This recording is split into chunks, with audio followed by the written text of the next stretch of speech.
रामपुर नामक एक गांव में रामू नाम का एक गरीब किसान रहता था। रामू मेहनती था, परंतु उसके पास बहुत थोड़ी सी जमीन थी।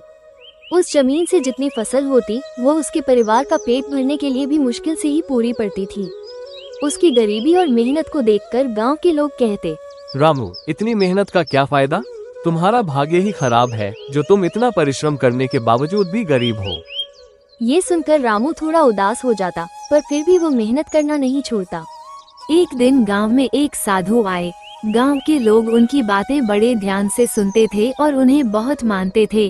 रामू भी उनके पास गया और अपनी गरीबी और मेहनत की कहानी सुनाई।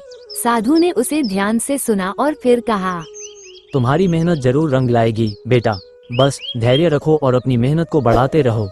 कभी कभी हमारी मेहनत के फल का समय आना थोड़ा देर से होता है, परंतु मेहनत का फल निश्चित रूप से मिलता है।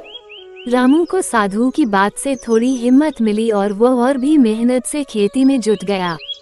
दिन रात मेहनत करता, खेतों में घंटों समय बिताता। समय बीतता गया, लेकिन रामू की स्थिति में कोई खास बदलाव नहीं आया। फिर भी रामू ने अपने परिश्रम को कभी कम नहीं होने दिया। एक दिन जब रामू अपने खेत में हल चला रहा था, तभी अचानक हल किसी कठोर चीज से टकराया। उसने हल को जमीन से निकाला और देखा कि वहाँ कुछ चमक रहा है। उसने मिट्टी को हटाया तो एक पुरानी धातु की हांडी निकली। उसने हांडी को खोला तो उसकी आंखें चमक उठी। हांडी में सोने की मोहरें भरी हुई थीं। रामू को अपने भाग्य पर यकीन नहीं हो रहा था। उसने साधु बाबा की बात को याद किया कि मेहनत का फल अवश्य मिलता है। रामू ने उन सोने की मोहरों से थोड़ी जमीन और खरीदी और बेहतर बीज और साधन जुटाए। अब उसकी फसल बहुत अच्छी होने लगी और कुछ ही सालों में वह एक समृद्ध किसान बन गया। उसकी मेहनत और भाग्य ने मिलकर उसका जीवन बदल दिया।